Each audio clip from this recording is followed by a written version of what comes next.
with Omkara.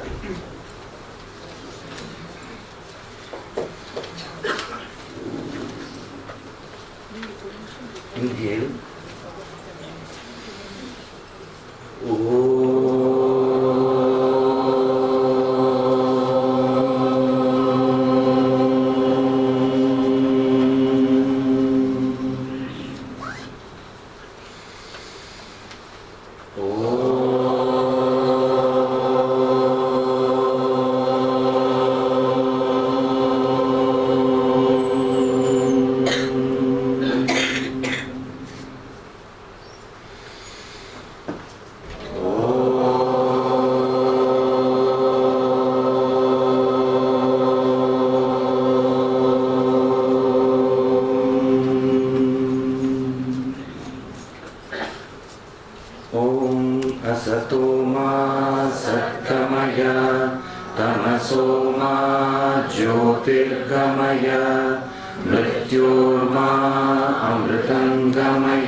In Panchadashi, which is by Sri Vidyaranya Swami, there is a discussion with reference to Shravana, Manana and Nididhyasana. It's in the 11th chapter. You may want to look at the verses. So, there is a Purva Paksha raised. Purva Paksha means a question is asked. So in Shastra, in the Bhashyas, everywhere, there is always, the thing is presented in a binary format. Purva Paksha, Siddhanta. In English, sometimes it is translated as opponent's view and then the solution presented. See, it's not really opponent, it's not that constantly debate is going on in the Shastra, wherever Panchadashi or Shankaracharya's Bhashya, where a Purva Paksha is presented.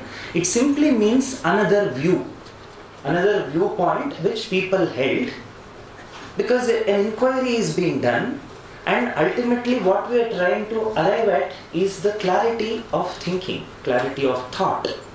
So in order to pave way for that, Acharya analyzes a given topic from different standpoints, from all the standpoints available at that time. So there was a school which said only by performing rituals continuously one can gain moksha. Another view was if by knowing Prakriti and Purusha you will attain liberation. Another Nastika view, materialistic view was also there. So every view is taken and analyzed.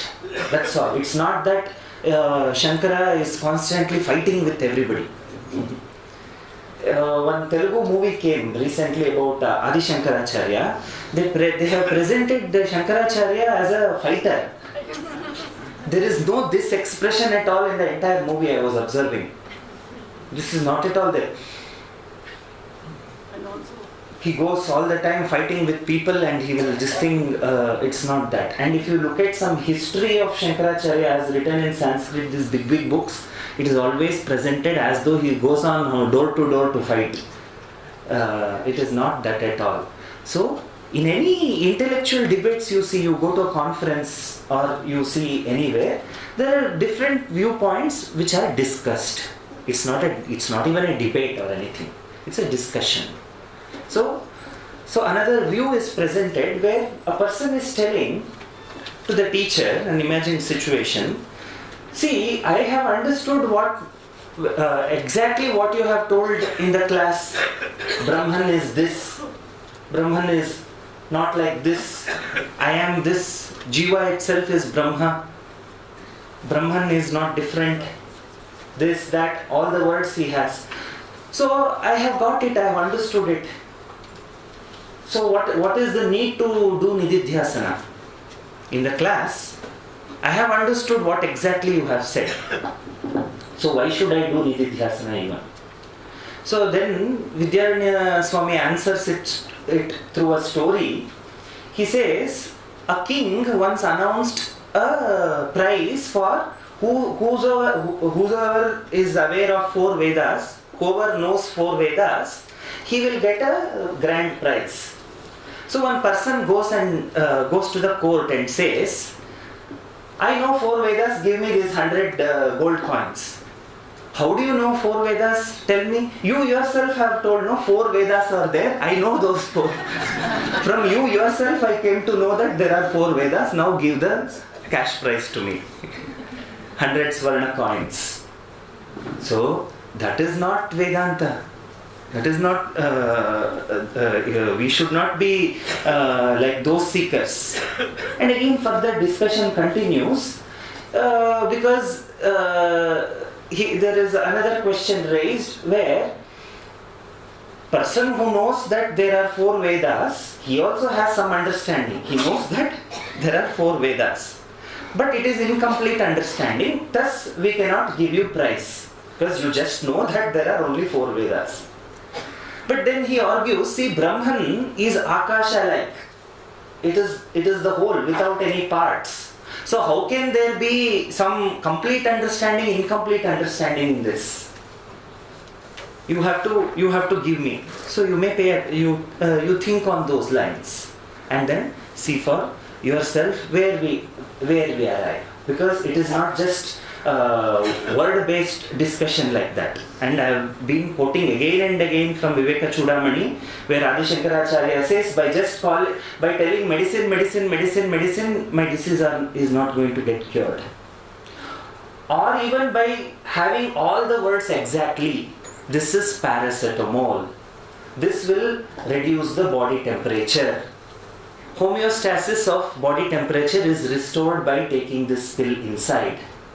The homeostatic temperature of the body is whatever, 98.6, 98.64, whatever. This is American standards also keep on changing. Okay. Whatever is the homeostatic temperature of the body. So you may know all the details very well, but then you just don't even have a glimpse of what you are talking about. And unless that pill is taken inside with the diet, the disease is not going to cure.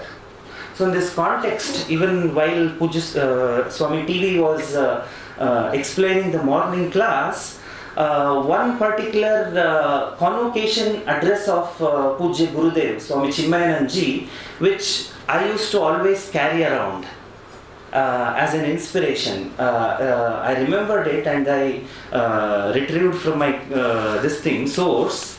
He said this was an address that he gave to the brahmacharis who finished the long-term course.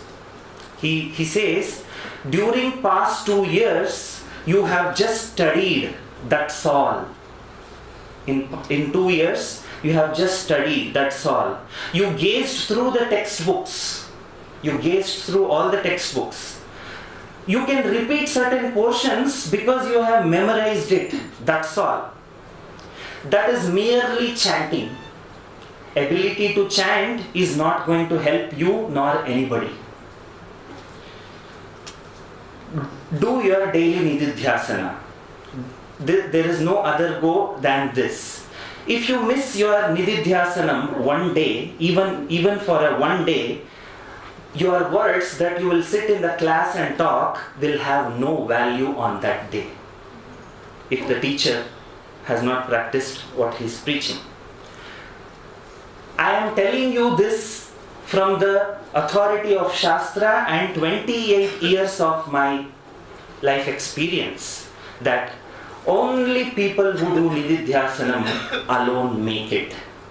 Otherwise, there is no other way but to study, independently reflect upon what is being studied and do the meditation on the same. This is the convocation address that Swami Chinmayanand Ji said. Even in that context, he said, yellow dress is not going to make you a brahmachari, or a saffron dress is not going to make you a sannyasi, just like person who wears a white coat doesn't become a doctor, or a person who wears a black coat doesn't become lawyer.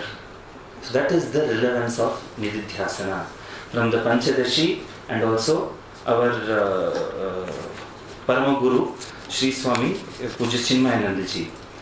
In every text you see, Nididhyasanam is always stressed. No other way. We have to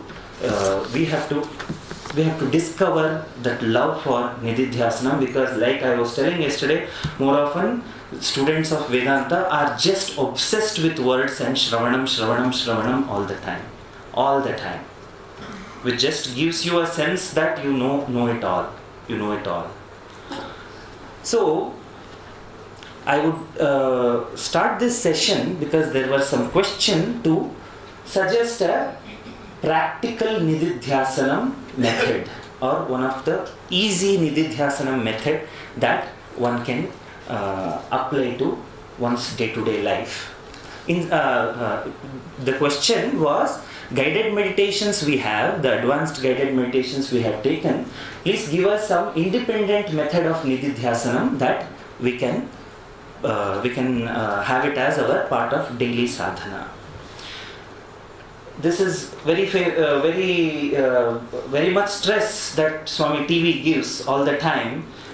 Just be a watcher. Watch. Just be a watchman. That is the simplest Nididhyasanam practice that you can have on day-to-day basis. And I am going to present it with whatever verses that have gone behind. In this junction, wherever we are standing, we have discussed many verses. We have realized the importance to pay attention to our actions, words, our attitude with reference to objects, things, situations, people in the world.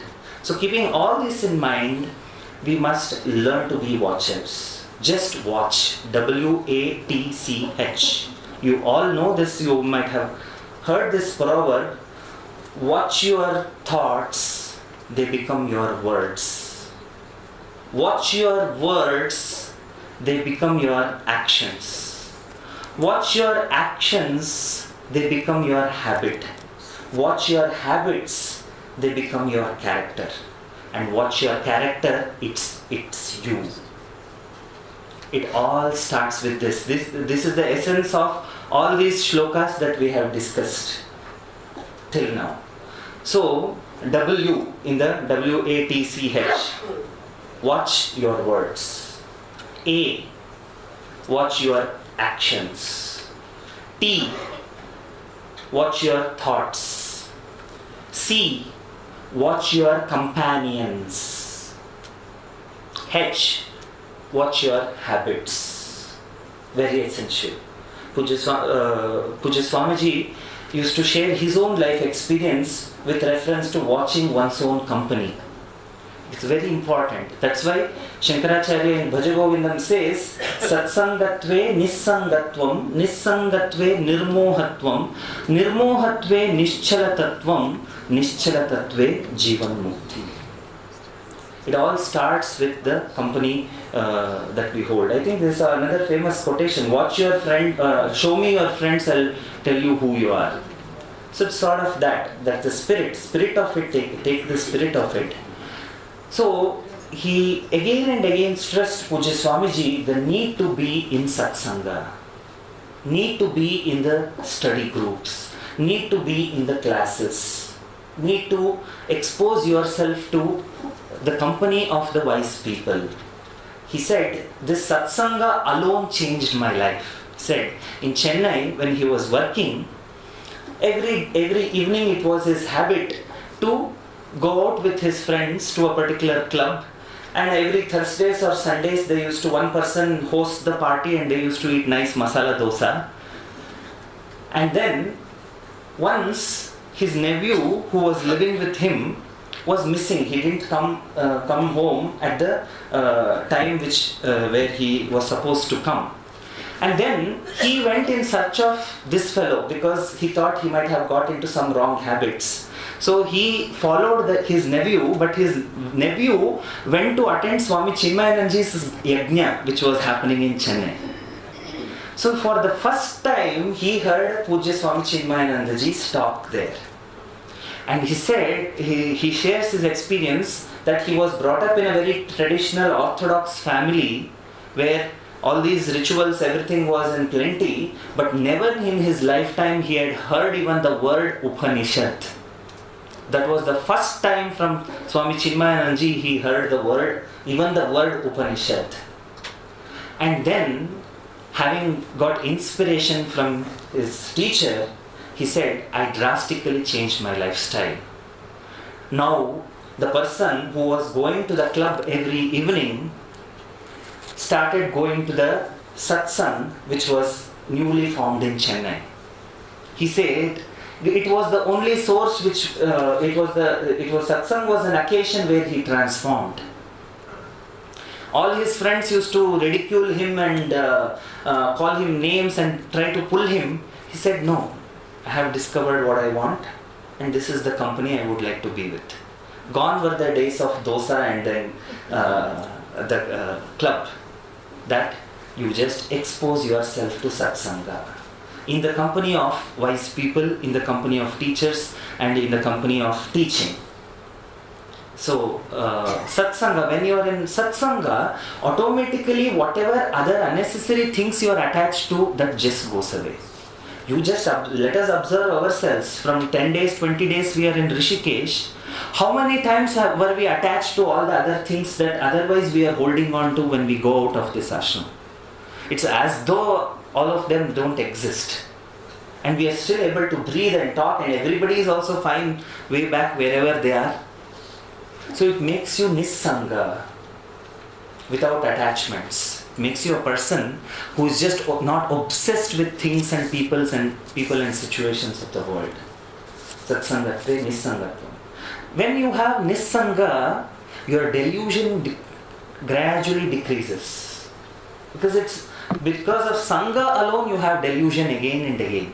Because in Shravana, again repeatedly we have understood that things of the world don't even have an iota of happiness and joy.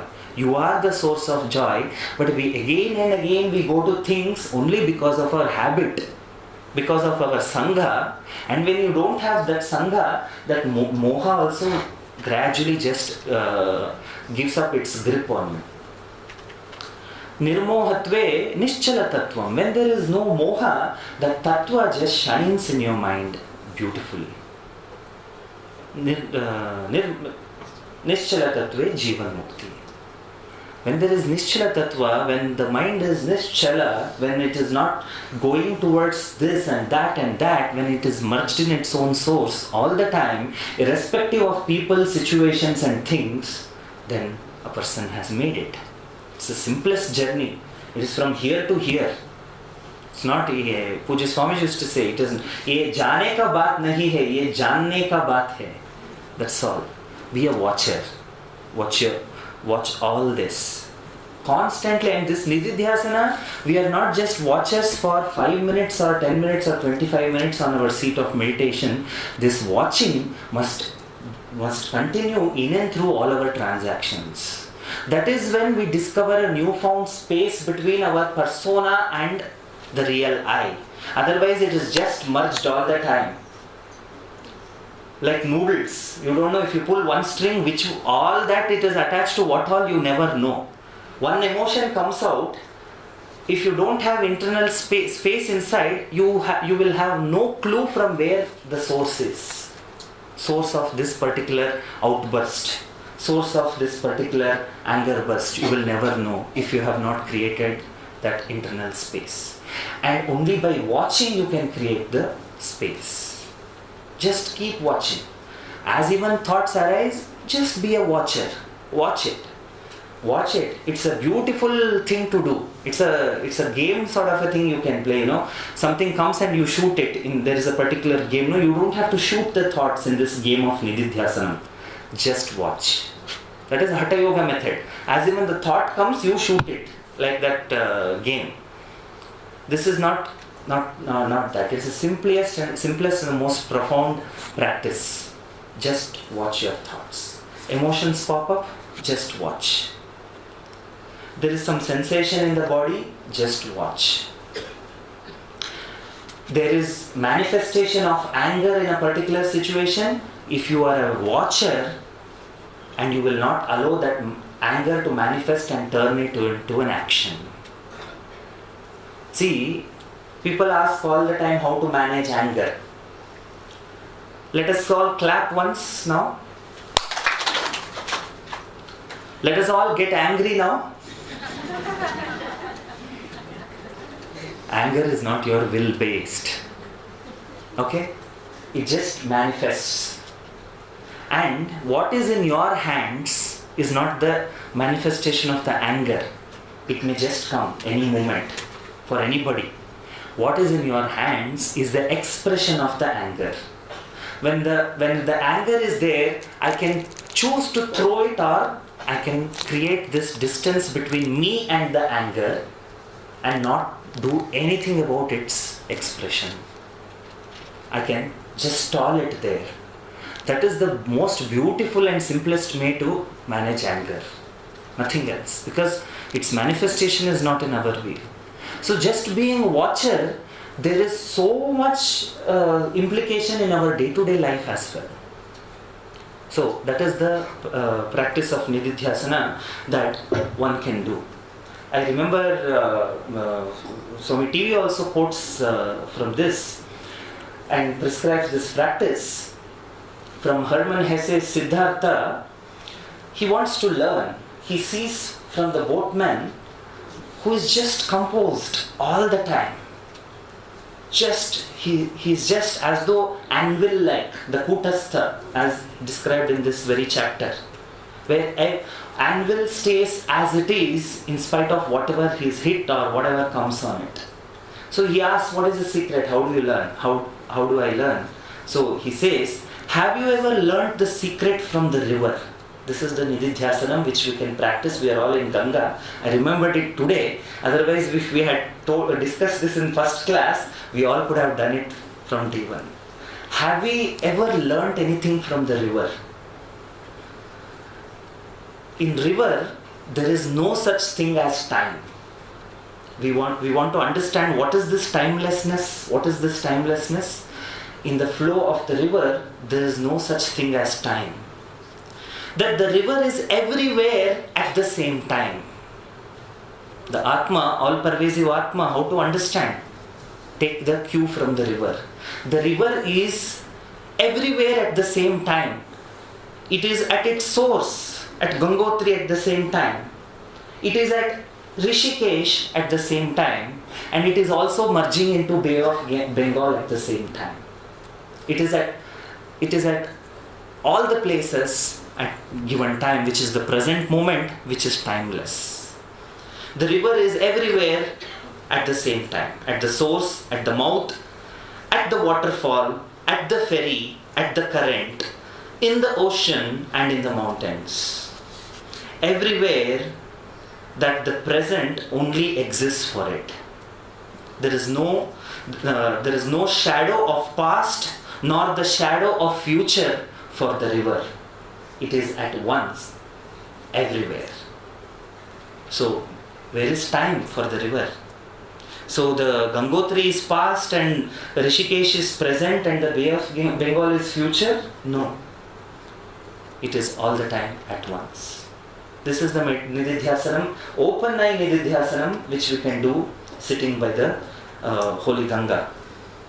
So that is nididhyasanam, not words. जामुन के बारे में 1 घंटा बात करने से जामुन का test नहीं मिलेगा. Yesterday, by talking about the sweet dish for an hour, you are not going to get any sense of the sweet dish. So it has to be, like I quoted, the Yoga Sutra is commented by Vyasa, and in his commentary he mentions the meditation has to be learned from meditation itself, not by anything else.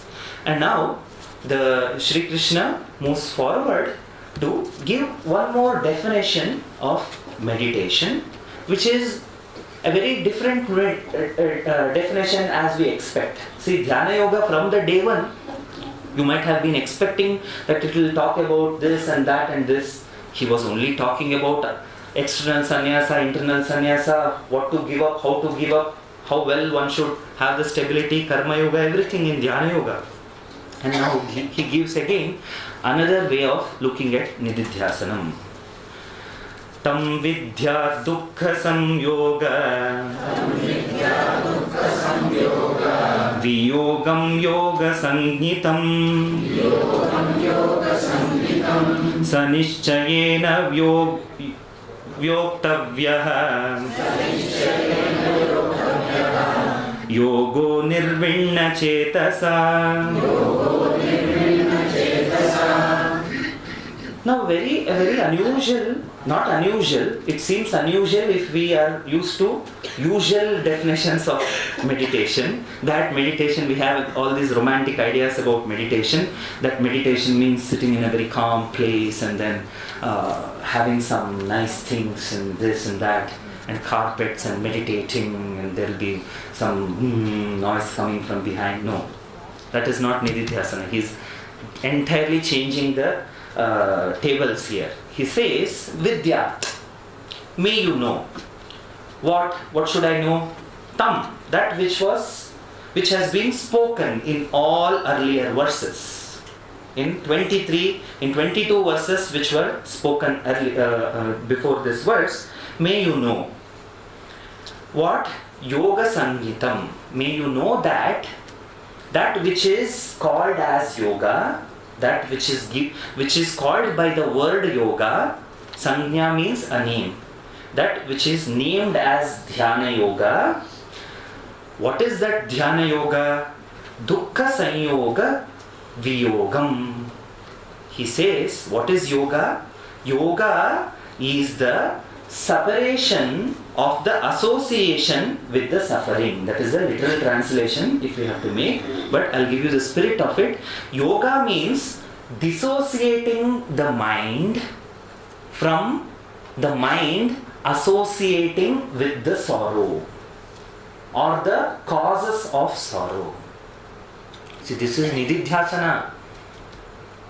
Very profound thing, very profound practice. Nididhyasana means not simply sitting, closing our eyes and sitting.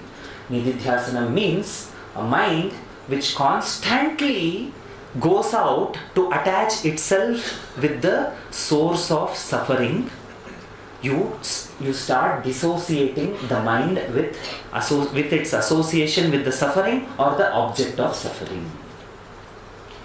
So what are the objects of suffering? This is what Bhagavan Buddha says, Sarvam Dukkham. And this is what Gita Charya is also, in other words, he is telling, may your mind not get attached with any Sarvam. What is Sarvam? Buddha said, all the things and objects, people, situations of the world. Constantly see, how do we arrive at sorrow? Sorrow just doesn't happen just like that. All the time we think ourselves to arrive at sorrow. Constantly we want to think this and that and make connections and this and that, and we say, thus I have all the reasons to be sorrowful. Why? We give explanation. Why? I have all the rights to be sorrow. Why? Because my son is not cooperating, or daughter is not cooperating, or friend is not cooperating, partner is not cooperating. I have all the reason to be sorrow. Because there is a total association with the person, his or her deeds, and your own persona which relates to that person. See, bodies don't relate to each other. It's personas transacting with each other all the time. That's the conflict. How much persona I have, the other person also has equal ego and the persona. So there's always a clash. So, Bhagavan Shri Krishna is telling here that yoga is dissociating yourself with all the causes of suffering. See, you take any object, ultimately it will lead you sorrow. I challenge all of us, I challenge myself to see if all of us together can point out one thing in this entire creation, one thing in this creation which will give joy, which continues to give joy all the time, in all the occasions, in every place. We cannot point out even one thing. Just take one thing. Jamun or ice cream is a source of joy. Yes, You can demonstrate it. Swamiji, look at it, I'm eating it. Yes, joy. Third one, joy. Fifth one, already law of diminishing marginal utility is applied there. You are a little in discomfort in the fifth ice cream. Sixth one, again law of diminishing marginal utility. 25th one, you will throw up. The very object which seemed like it is going to give joy turned out to be a bitter poison. So, Dhyana Yoga is stopping the mind from its association into these sense objects for the purpose of seeking pleasure. Conditions apply always in all Gita shloka in the small words. Don't trivialize and pull the meaning here and there. So, mind, this is the thumb rule we must really apply for all the objects. Let us take people.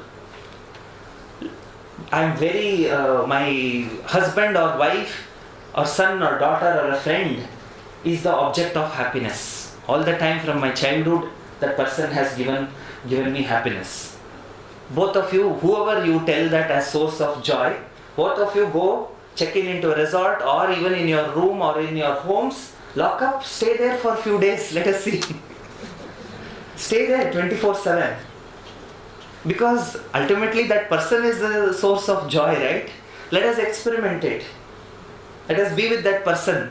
Let us sleep next to each other for a few days. You want to just get rid of that person and then go out. So the person also who in our imagination that he or she was the cause of joy turned out to be bitter experience. So nothing really continues to give you joy at all. This is what Bhagavan Buddha says, Sarvam Dukkham, and people criticize it. This is Sarvam, this is reality. We check this. Bhartruhari, who is the author of this Niti Shatakam and Vairagya Shatakam, he was a great king. When he was king, he was in full of bhogas. So he had written Sringara Shatakam when he was a king. It is 100 verses about love, the joy in passion and joy in desire. That's what he wrote in Sringara Shatakam. He was very much attached to his wife Pingala. She was the last wife, the youngest wife, and he was totally looking upon her as the source of his joy. One day, a yogi comes to his court, Bhartrihari's court, and gives him an apple, a fruit, and he says, whosoever consumes this fruit, that person's youth, vitality and strength will always be like that. That's why, O king, I am giving to you, you are a wise king, a good king, you may make use of it. Then the king thinks, oh, this beloved wife, if I give her, she is going to consume this fruit and her youth and strength and energy is going to be retained. I can enjoy her for all the time. So he gives her. And then this queen has an affair with the charioteer. So she thinks, if I give this fruit to charioteer, he will be full of youth and energy and strength and I can enjoy him. And this charioteer indeed has an affair with a very pious lady who is given to prostitution. So he gives to that pious lady who is practicing prostitution, because he was going to her. He thinks, if I give her, she will be benefited with it. Then this is a very pious and very good-hearted person who was given to prostitution. She thinks, what use of me? This body is going to fall dead anyways. Let me give it to our king, who is the greatest king in the world. So and this apple arrives at the king, and he says, oh blessed lady, how did you get it? And in that moment, she says charioteer, and in that moment he makes the entire the connection from the back direction, and he realizes the limitation of this stupid world. limitation of this entire thing, he just goes out of the palace. And later he composes Vairagya Shatakam, 100 verses about Vairagya. He says, Bhoge Roga Bhayam. In any bhoga, object of your enjoyment, there is always a fear of disease. As even we are enjoying the afternoon lunch, every one of us are conscious about our weight and insulin and this and that, whatnot. Always there is a bhayam about enjoyment. As even we have gone for some 10 days trip to Nile cruise or something, we are saying, oh, this will come to end, this will come to end. Bhoge Rogha Bhayam, Kule Chuti Bhayam. Kule, in your family name, there is always, because Indian society always was proud about the caste or the family where one person is born to. So, Kule Chuti Bhayam. If you are identified with the family name, you are always afraid who will commit what in your family, and that entire lineage is in the society they are looked upon as a bad people. That was this thing. Advantage of a family name, disadvantage of a family name. Even if one person commits something in that family, entire Kula gets a bad name. So, Kule Chuti Bhayam, Vitte Nrupala Bhayam. Our Indians know it now. In our money, even if we are holding on to a lot of money, there is always bhaya that government may come up with some taxes, demonetization, this, that, and make our currency invalid. Vitte Drupala Bhayam. You never know what new thing can come or whatever can happen in the government that you lose your money. And Mane Dainya Bhalam. If you are proud of your qualities, there is always fear of losing those qualities. Bale Ripu Bhayam. If you have strength, physical strength, then there are always, if you have placed your center, as Swami Ramatirtha says, don't place your center outside, place your center in yourself, inside. If we have placed our center in money or wife or kids or husband or in the physical strength even, there's always a fear of enemy. Bale Ripu Bhayam, Rupe Tarunyat Bhayam. If you are beautiful, if you consider yourself as beautiful and you are always afraid of somebody younger to me will come and steal the show. She will become the showstopper. So there is always that bhayam. And Shastre Vada Bhayam. If you are too proud of your scholarship, there is always another scholar which can put an end to all your arguments. All your arguments, all your knowledge. If a teacher is placed his center in just Shastra and words, if I go somewhere, in 2 minutes they will put me to ground. Even in Rishikesh, if I walk out of ashram or within ashram only, such a situation comes. So it's not words that we are placing our center in. Shastre Vada Bhayam, Gune Kala Bhayam. If you have some gunas, that means objects, you have fear from wicked ones who will taint your gunas, objects and qualities. Kaye Kritantat Bhayam. In body there is always a fear from diseases. And he says, Sarvam Vastubhyanvitam Bhuvi Nrinam Vairagyameva Bhayam. The only source of fearlessness can be this vairagya alone, dispassion and nothing else. So if we are seeking joy and fearlessness, security in a center which is outside of us, as Swami Ramatirtha says, we are bound to go into deeps of samsara and get stuck there. So Shri Krishna is prescribing nididhyasana, means dissociating yourself with objects which ultimately bring dukkha. Dissociating yourself with the association with the dukkha. That is what he says. So, and this alone must be practiced. Shri Krishna in the second part, he is telling, this alone must be practiced by a person who has anirvinna chetasa. That means a person who has a mind which is always with enthusiasm. This, we must never lose hope in this entire journey, because it's about ourselves. May this be practiced by a person who has an enthusiastic disposition towards life, towards our own life. We must never lose enthusiasm. So Dhyana Yogi, he is defining, is a person who practices yoga, who does yoga, yoktavyaha, tavya pratyaya, to be done, and he is a person who practices with anirvanna chetasa, with a chetas, means a disposition which is always enthusiastic, never dull. There is no dull moment.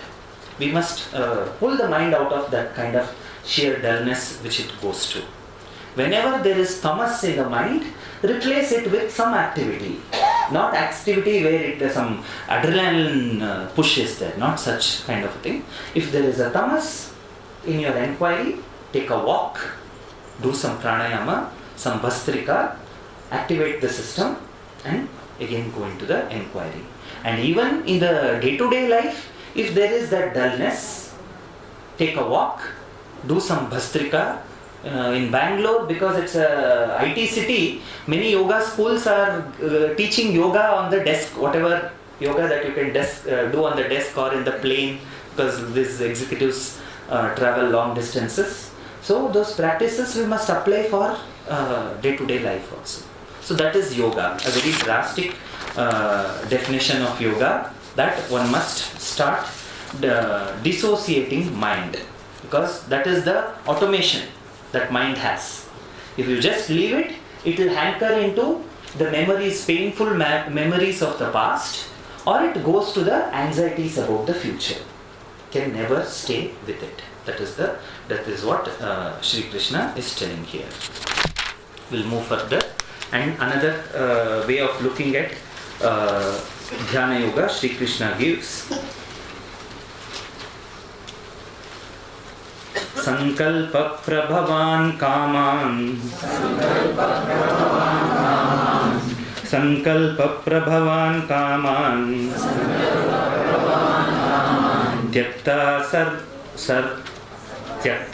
त्यक्त्वा सर्वान् शेषतः,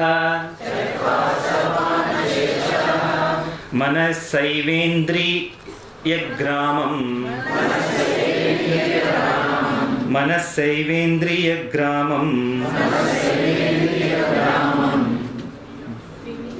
विनियम्य समन्ततः. So the idea was there in the previous verses also. Again Sri Krishna is stressing that a Dhyana Yogi, may he practice Nididhyasanam, giving up completely all the desires which are born with because of fancies, sankalpas, which are born out of sankalpa, sankalpa prabhavan, arising just because of one's own fancies about the world. Sarvan kaman, all the desires. Asheshataha, may one just give up at once completely. By what? Manasa, by the mind. And may one start practicing Dhyana Yoga. That is what Shri Krishna is prescribing. Fully restraining the mind. Viniyamya, having full control over one's mind. See, this is not control of Hatha Yoga or something like that. I would like to point out our illustration from Khathopanishad again. Atmanam rathinam viddhi, shariram rathamevacho, buddhim tu sarathim viddhi, manah pragrahamevacha. This control of mind is invoking viveka in our system, that's all. Not control in any other way. Invoke viveka.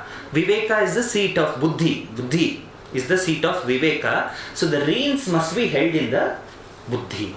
Invoke viveka. Satatam. All the time. And this, we have to let go of the fancy or the moha that we have for the world. And Tikakaras, others say that this is just, this whole thing is just adhyasa. This is the superimposition. The sankalpas arise just because of adhyasa. All the time you don't have even objectivity to transact with the world. You try to see something else and something else all the time. You don't see the table as it is. Seeing table as it is objectivity. There is no adhyasa in that at the relative transactional level. But then I have a vision that, I have a sight that this is a furniture which can add value, with which I can do interior decoration. Thus for a table now comes a tablecloth. See the sankalpa, the fancy. This is the fancy we have about the table. This is what Pujya Swamiji translates sankalpa as fancy. This is the fancy that we have. A table is a source of interior decoration. Thus tablecloth comes, thus and other coasters come, and some some photo frames come, then some stones from here and there comes, some seashells comes, everything just comes on the table, and ultimately there will not be place for keeping the glass of water even on that plate. Why my Chetas got involved in so many things? Because the starting premise itself is faulty, the sankalpa. There is a fancy. So thus the mind is not available to myself. It just goes in whatever directions it wants. So that is what it is being prescribed. Whatever sankalpas are born out of fancies, one must withdraw completely from the group of sense organs also, and with the with the help of mind. So this is the progression. Sense organs, tie it up and control it with the mind. Mind in turn control or operate or mastery, whatever words you want to call, that is not important. The message is important. The chariot of Arjuna, that's how everything must be tied. And may the mind be in the hands of Viveka. So Dhyana Yoga is nothing but having Viveka in one's Chetas all the time. That is what we get to know about Dhyana Yoga here, where one just gives up fancies. Krishna goes forward and tells that from another standpoint, thus this Dhyana Yoga is a gradual process. Rome was not built in a day. So from that standpoint, he is approaching this Dhyana Yoga again. Then contrast it with your understanding. It can be an immediate transformation if you are ready. You don't have to sit and wait for something to happen. But otherwise, it can be a gradual process also. So how this practice goes about and how to go about, Shri Krishna says, Shanai Shanai Ruparamed Buddhya Dhriti Grihitaya Atma Samstham Manah Kritva Na Kinchidapi Chintayet